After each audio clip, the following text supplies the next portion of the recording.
We provide housing in the Concord community to individuals living with severe and persistent mental illness.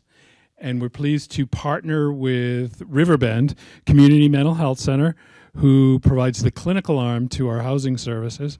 And we've been in Concord since 1966.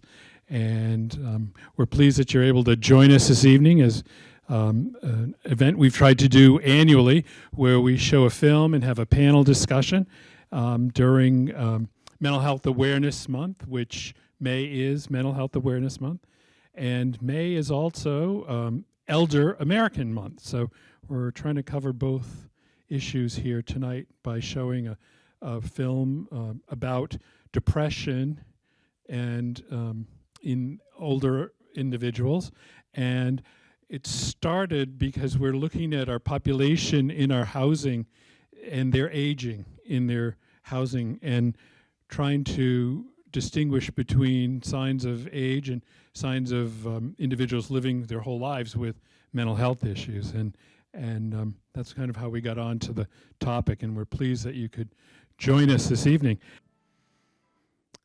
So at this time, I'd like our four panelists to come forward and take a seat up front, who will help us with our questions or have some comments for us. Dr. Suarez, who was going to be with us this evening, did let me know he had a family emergency and was not able to be with us. So I'd like to introduce Margaret Frankhauser, who is the Director of Aging Services for JSI Research and Training Institute. Thank you for being here. And Sarah Gagnon, who is Vice President of Clinical Operations at Riverbend here in Concord. Bernie Seifert, who is the Deputy Director of NAMI, New Hampshire. And Anne-Marie Olson-Hayward, who is the Director of REAP at the Seacoast Mental Health Center, which is Referral, Education, Assessment, and Prevention. Thank you all for being here. If we could start maybe with Margaret and tell us a little bit about what you do in your role and how it relates to either elderly or how it relates to mental health or both. Sure. So I'm a nurse and nurse practitioner by background. And for a number of years, I worked in clinical settings. I know some of you from those clinical settings in home care and hospice. But in the latter part of my life, I have become a public health consultant for a company called JSI, which is just down the road. It stands for John Snow Incorporated. And I'm the Director of Aging Services. So I work on programs that are in public health that help communities to integrate and support the needs of older adults. Those can be all kinds of things, but I will share with you that one of the most important things I've done in the last year is I worked with the state of New Hampshire to conduct a survey of older adults. We started during COVID to conduct a survey of social isolation among older adults. It was powerful. We were astounded at the number of people who agreed to participate in the survey. We thought we would stop at 500, and we had to close the door at 840 because we needed to get the data in. So my work is really about aging, about ending ageism in this culture, and helping to integrate older adults, people like myself, and for all of us in this room someday, all of us, so that it can be a more equitable culture and people can stay as healthy as possible for as long as possible. Hi, my name is Sarah Gagnon. I'm the Vice President of Clinical Operations for Riverbend. I supervise all the major programs at Riverbend, which includes our elders team, where we are serving hundreds of elders with a specialized team of therapists, case managers, and med support. We also have 3 different residences, and one in particular has a high population of folks that are elderly. And when I was a clinician providing direct service, some of my favorite clients were of the elderly population, and I learned the most from them. And some have since passed away, but I remember them often in the work that I do. Hi, I'm Bernie Seifert. My current position is Deputy Director at NAMI, New Hampshire, and actually that's the first position I've ever had that doesn't have anything to do with older adults. Well, it has, it's across the lifespan. However, I'm a social worker, and for the past 40 plus years, I've worked primarily with older adults and their families. And what brought me to NAMI, it provides education, support, and advocacy for individuals related to issues related to mental health, as well as suicide prevention. What brought me to NAMI is my father, who is no longer living, but he had late life depression, and I feel like, that I've worked for so many years with older adults. I love working with older adults. I've never met a boring older adult in my life. And I'm actually, joining that group now. I'll be retiring in a couple months, so, yeah. But, to be able to just, my father was dealing with late life depression, had also substance use issues, and sometimes they kind of go together, and also had dementia. So to live that life and to have it happen at home is a totally different perspective. It's so important that we talk about this. We talk about our mental health, and we treat depression when someone has depression. And his depression was treated successfully, so. Amory Olson Hayward, I'm the director for the REAP program here in New Hampshire. I've been a practicing social worker on the Seacoast for 20 years. Started in medical social work in hospitals, and then worked to geropsych, and then went to Community Mental Health Center at Seacoast Mental Health, where I have a small clinical load. I primarily treat care partners and people living with cognitive disorders, and then the rest of my time I spend running the REAP program. The REAP program's unique to New Hampshire. It's one of a kind, best kept secret. We do awesome things here. It stands for Referral Education Assessment and Prevention Program, and it's been, 30 years, I think? It's been around, yeah. So started in housing, trying to support older adults living in housing who are having substance use issues.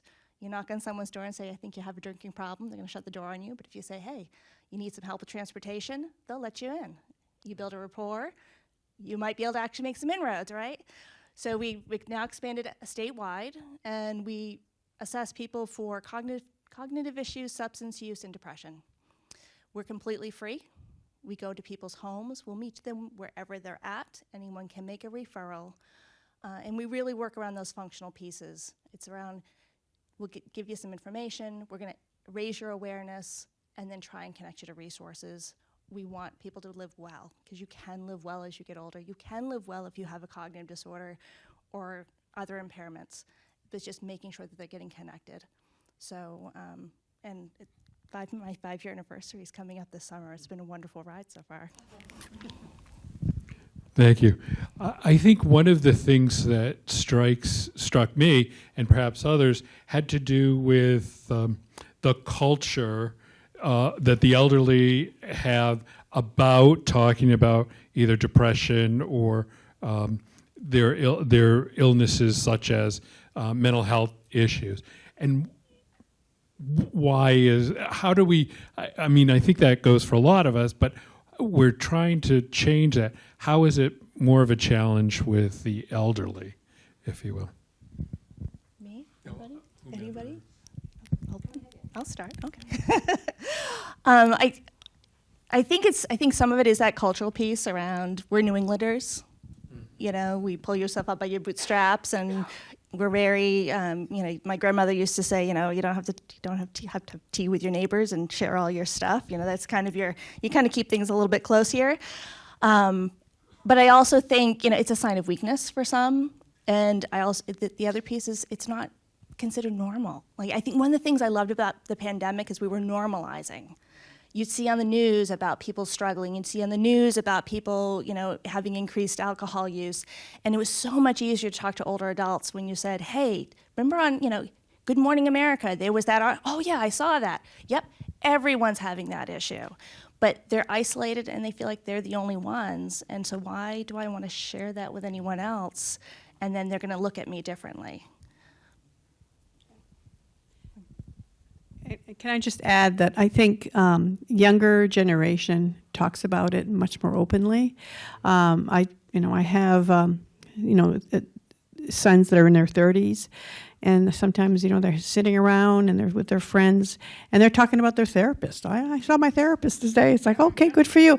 And that's something that's changing. It's changing the way we talk about mental health. As older adults, didn't have that. So I think it's, they got to catch up. Also, I think as folks age, faith becomes even more important in their life. If it was important in their life earlier on, it just becomes amplified as you age. It helps with loneliness. It gives you a sense of community. But the flip side is that if you're having thoughts about suicide or you have attempted suicide, that can be very, very difficult for folks who are in a faith community because there's so much shame and so much stigma about saying this happened and I need help. All really good points. And I think what I will add to it is what is unique about aging is it is a time for many people of cumulative loss.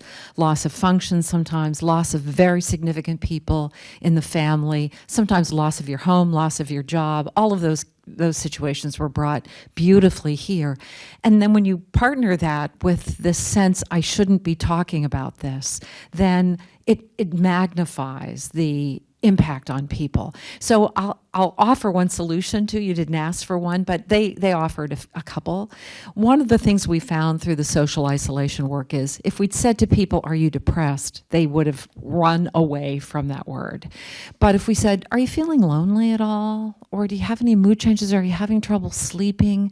Those kinds of things people can talk about. And once, just to Anne Marie's point, once you get in the door talking about it, you can begin to have a conversation about, there's help. There are things we can do to make that better. But having said all the things I said, I know they said this in the film, but I want to emphasize it too, is just because you're old doesn't mean you have depression. Aging by itself does not cause depression. Other cumulative things result in depression in some people, and it's very treatable. But getting people to open up requires a different set of words, a different vocabulary than you would use if you were talking to your 30-year-old sons. So depression, old age, and suicide.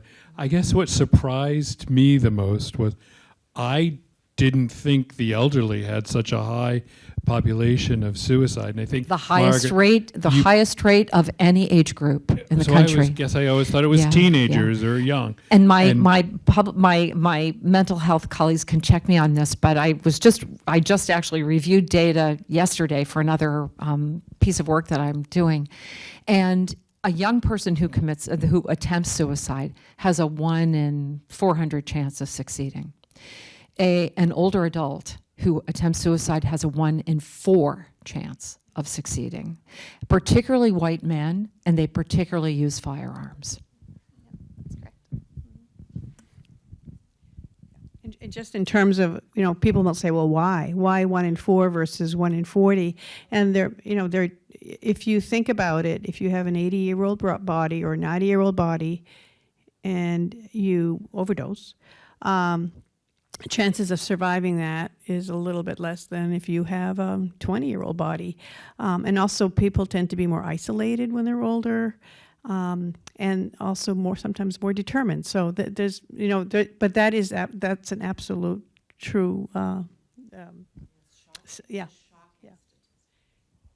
And more access to, because how many meds do we all have? Those half-filled bottles from hey, I didn't finish that one off, and you've got a whole stockpile there. I was just thinking, we pull stats all the time from the REAP program because we do the PHQ-9 with people. Last year, when I looked at this, in the PHQ-9, it's 9, 10 questions. Question 9 is, have you thought about suicide in the last 2 weeks? And last year it was 25%. This year, when I pulled my stats, it was 27% of the individuals that we're treating. This is a prevention program. This is not a mental health center. These are people who are being referred for other things. They're being referred for resources to prevent, not treatment. And 27%. In the last 6 months, I've had 2 counselors who I've consulted with who have had actively suicidal clients that they've walked into the home, and if the counselor hadn't been there, they had the means, they had the determination, and they were able to connect them to emergency services and get them treatment on the spot.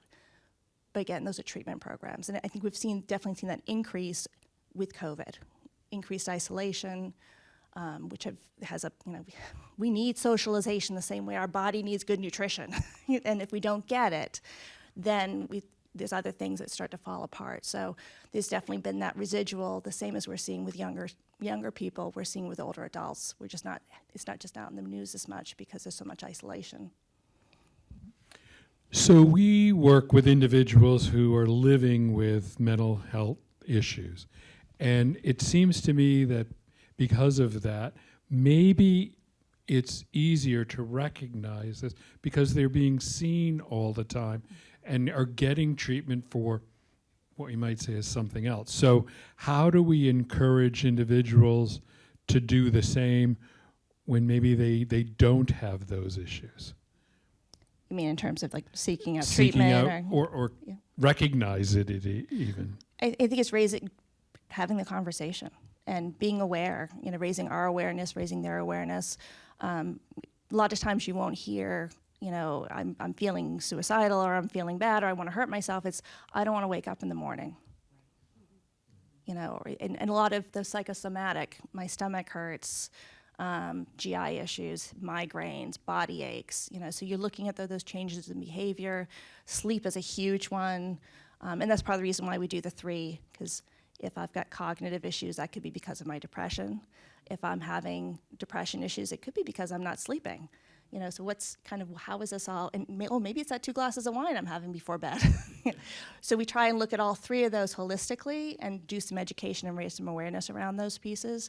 But I think we all need to be aware of thinking about the language that we're hearing and then also normalizing that it's okay, and then also providing those opportunities to seek assistance. And I think educating not just older adults, but their families, and raising awareness about it. One thing, and when they talked about the higher rate of suicide in older adults, I heard more than one go, like that. So I don't think you were alone in being surprised by that. So just checking in on your neighbor, and if an older person says they don't feel like they want to wake up the next morning, check on them and say, okay, should we, let's talk about this. And you're not going to talk someone into thinking about suicide. The more you have them talk about it, the better, the lower it will decrease their risk. And the other thing is, as we get older, I call it like peeling the onion. There could be some cognitive stuff, there could be some depression, there could be some substance. We can address all of those. And like I know in my father's situation, we were able to, peel a couple of those onion peels so that he was able to live longer and and be happier. So. Just a bit of a little of an anecdotal story. I mentioned before that when I was working as a clinician, some of my favorite clients were the elderly population. I was also in my early 30s. So when I was working with older people, they're like, what do you have to offer me? What could you possibly know that I don't know? And I would say, well, I don't, but I'm curious about your life. I want to hear about your life. And asking questions, having all the curiosity about how can we put some of these puzzle pieces together. You're the one giving me the answers. I'm not doing anything magical here.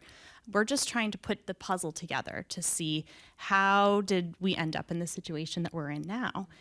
And what is so important about being curious is that you're developing a relationship with people. And when people are lonely and they're isolated and they're depressed, they don't feel like they have anyone that cares about their life.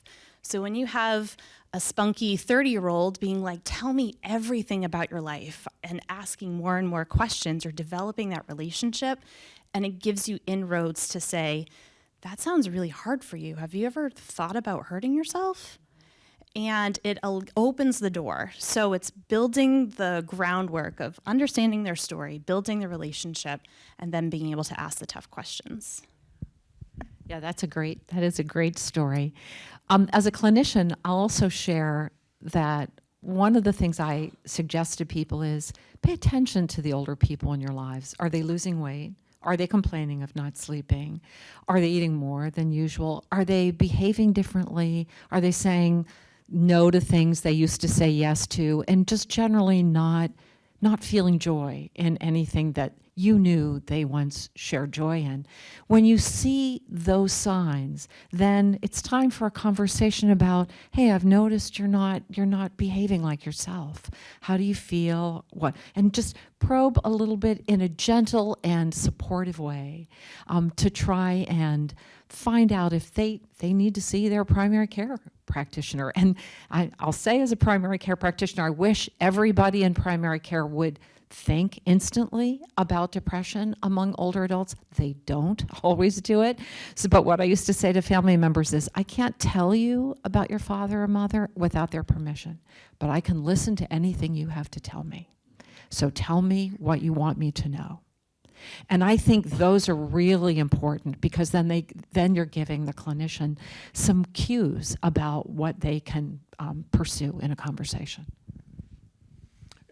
Are there any questions from anybody in the audience that they'd like to ask a panel member at this point? Or yes. I'm currently in a situation with somebody he's older, with treatment-resistant depression.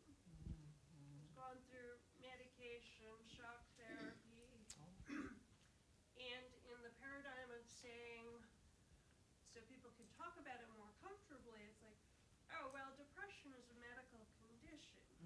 There's now this push, and I've seen it other places, of, is my depression fatal? Why can't I choose to die the same way somebody who has cancer? Because you're telling me that my depression is in this medical model, and we've tried everything. Have you run into that in terms of how we're trying to identify depression differently so people can talk about it, and yet in some situations it's backfiring a little bit? I'm only going to start and then pass it down, but I think using the medical model, medicalizing depression totally, does sometimes pigeonhole you. Because when people don't respond to therapy, they feel like their case is exceptional and there's nothing that can be done as a consequence of that.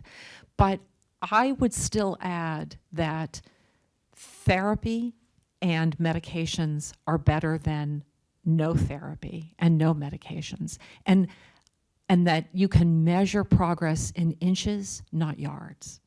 That every day they get up and are able to do something is a day of success. But I'm going to pass it on to my friends here. I will say, I know that sometimes people feel like there's no hope. I have a personal friend who was depressed many years of his life, and has eventually finally found a treatment that did work for him. So we can't lose hope. There are so many new medications that are coming out, different therapies. So I wouldn't give up. But at the same time, I do understand that is, for someone who's lived so many years in that state, how really hard it is. It's not something that you can just, I'm going to talk myself out of this.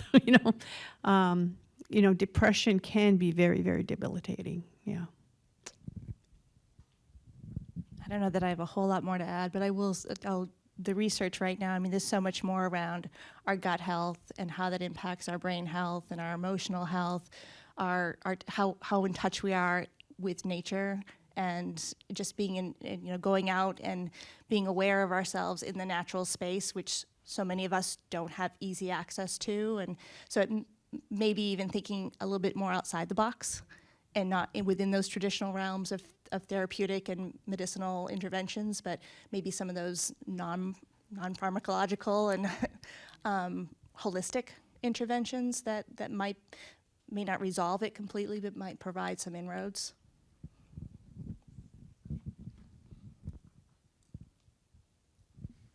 Anyone else with a question? Yes. I just had a question for caretakers.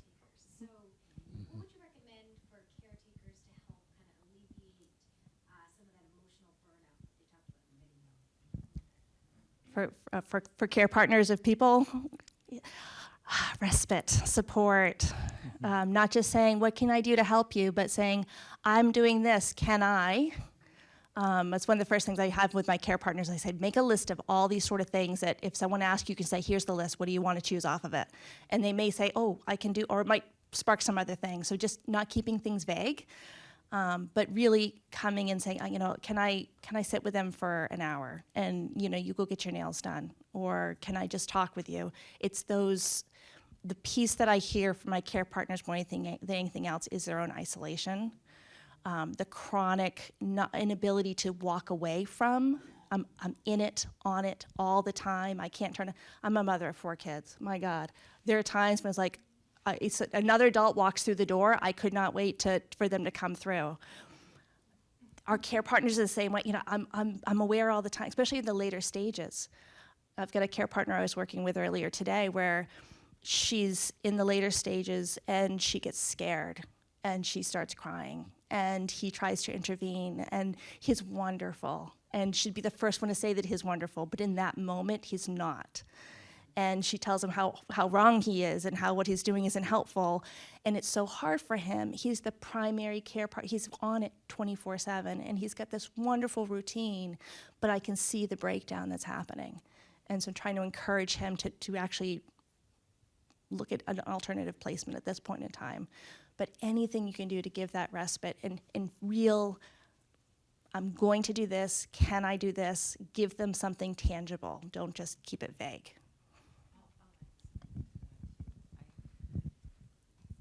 Emery and I have worked together on a project for caregivers. And so I completely agree with that. The first is to give yourself permission to do that. And when somebody says, I will do that for you, take them up on it. Don't come up with reasons not to do it. The other is there are groups, supportive groups for caregivers around the state of New Hampshire. And depending on what the diagnosis the person has, sometimes you find them through that diagnosis. But I have run an organization that offered those peer groups, and they were wonderful. We would provide some respite for people while they came to them. And you would have thought they were drinking alcohol at 11 o'clock in the morning. Everybody was hooting and hollering. And what I realized is how much they trusted one another in those groups, because they could share those dark stories, that you have with one another in this safe space and really be just a huge support to one another and learn from one another how to manage some things. So I would look for a support group and do everything you can to participate in that. They're often offered all over the clock and sometimes online. I would add too, just quickly, that an important thing to prevent burnout is to come up with a plan for yourself before it happens. Everyone thinks, I'm not going to be there. I am really happy doing this work. I feel so fulfilled. And then it hits you like a brick wall. And then you're so in it that you don't know what to do. But coming up with just a quick plan of like, when I'm starting to feel this, this, and this, I'm not sleeping, I'm nervous, my jaw is clenched, whatever it is, I know that I need to do these things. And have that plan when you're stable and you're happy and you're healthy, so you're thinking clearly. So when you're not thinking clearly, you can look back on the plan. And 2 quick things. One gift from the pandemic is we're now doing a lot of virtual support groups. So especially if the person you're caring for can't be left alone for long periods of time. So now there's access to virtual stuff. But I had a group member, because I used to run a support group, a group member who described this to me and to the rest of the group, how it felt like to be a partner when she realized she really needed help. She said it's like you're climbing a mountain or a hill, and you take a stone and you put it in your backpack. And you take, every few steps you put a stone in your backpack, and eventually that backpack just pulls you back. You don't realize how much you're taking on, and it, we can say, oh yeah, you take care of yourself, but sometimes it just hits you a little too late. So one of the things also that I think is important for care partners to know, or caregivers to know, is that, and I think they talked about it here, is the rate of depression for people who are caregivers. So in the general population, probably about 15%. For general care partners, all kinds of different, for many different reasons, whether it's of children, it goes up to 30%. For caregivers of people with dementia, such as Alzheimer's dementia, it goes up to 45%. And I say that not to depress all of you, but to tell you that depression is treatable most of the time.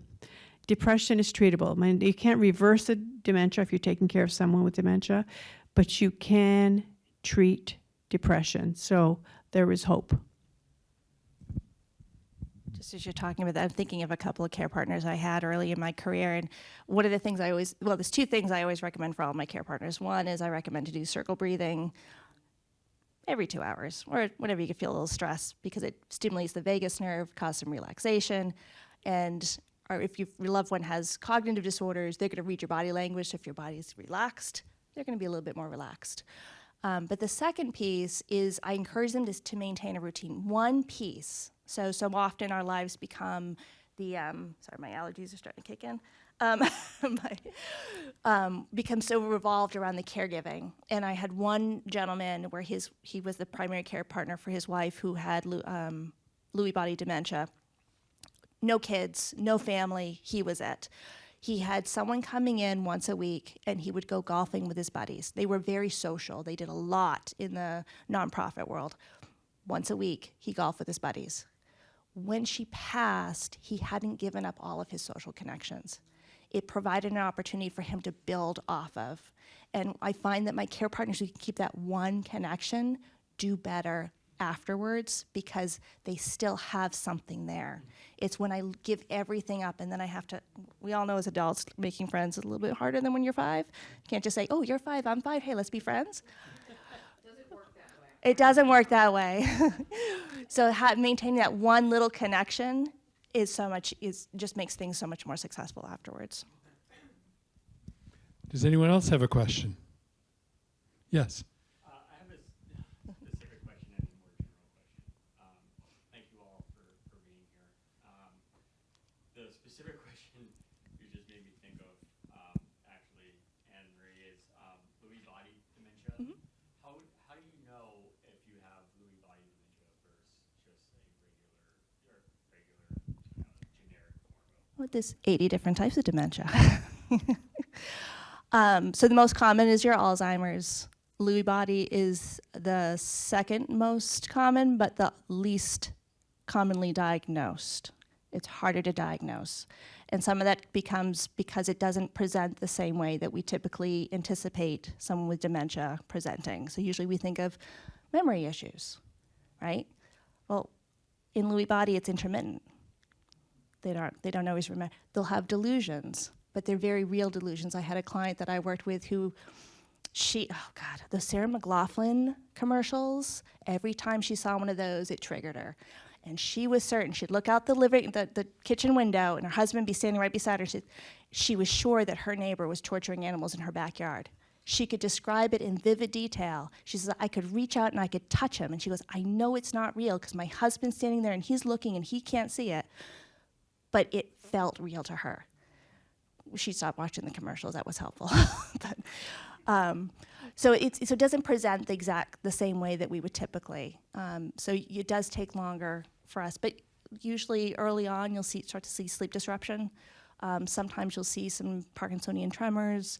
But a lot of times, for most of my clients that come in, it's after some sort of event that, if you think of your worst day with a sinus infection, how much energy it takes to operate, and then your boss comes in and says that report was due 3 hours ago.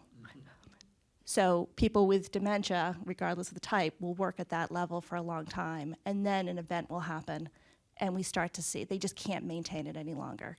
And that's when we start to see those pieces come up. Usually for them, it's either a neurologist or a neuropsych eval that'll happen. But it's much, much harder to diagnose because it's so episodic. It doesn't follow the traditional route. And my other question was, they touched upon it in the video a little bit about nursing homes and how challenging and what impactful decision that can be to put a loved one in a nursing home. And what sort of advice do you have for talking points for a loved one or a friend that has a family member in the nursing home? Is there, everybody's different, I understand that, but I don't know if there's. Start early and start often.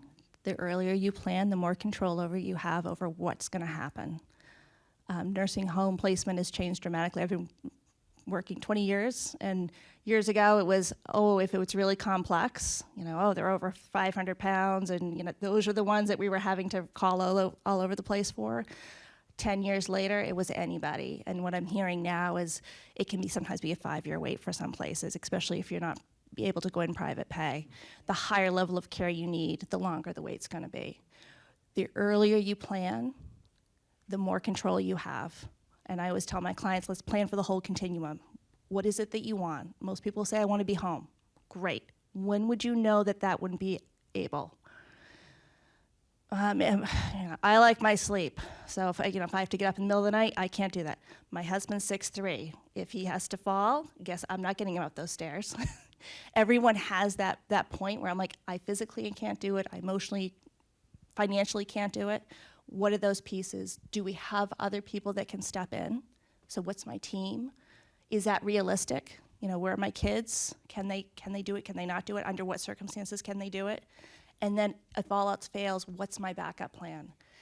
And what happens if it's my care partner? Because 9 times out of 10 when I was in the emergency room, it wasn't the person who needed care that was the reason the placement happened.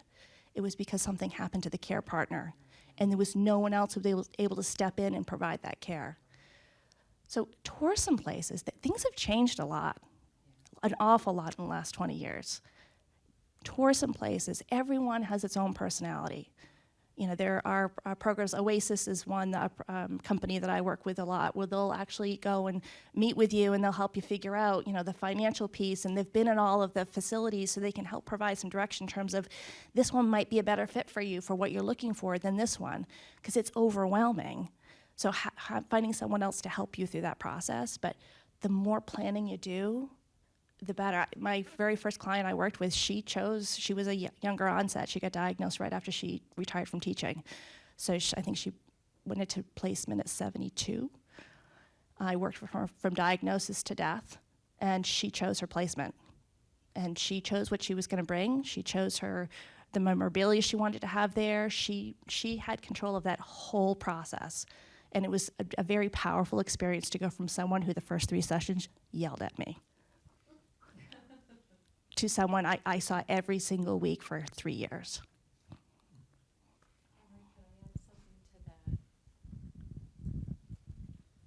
I think another part of it is giving yourself permission to do that. Because people will say, never put me in a nursing home. I never want to be in a nursing home. So Anne Marie's point about, I want to keep you at home, but we have to discuss a point at which that's no longer possible, is really important. Many nursing homes now do have memory care units, and it might make you feel better to know in New Hampshire there are now rules for nursing homes about training for dementia. And that came through passage of law. Probably Doug was part of what got that passed years ago. So they all have to be trained, but some of them have specialized memory care units. And those are wonderful units because they create a safe, stable atmosphere for people that isn't full of change, where the staff are very well trained in how to work with people who are diagnosed with dementia. So the first is, I always tell people, don't make that promise because they won't remember that you made the promise, for one thing. That's one of the things that happens with dementia, but you will. And it will eat at you. So I think one of the things I've told people is don't make the promise, but say, I would like to keep you at home, but let's talk about where the border is. And Anne Marie's right. Start thinking about that really soon and start touring places. And if the person's willing, tour them with them. And these are all good points. And I'm going to tell you another story about my father, because he's probably up there going, what the hell? but I've learned a lot. I mean, I learned more working with my dad than I did in the 40 years of social work. So one of the things to think about when you're touring is what's important to that individual.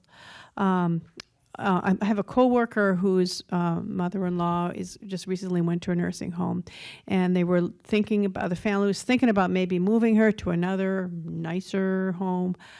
However, one of the things that her mother-in-law said was, you know, I like being, you know, the home they have now is close to the family.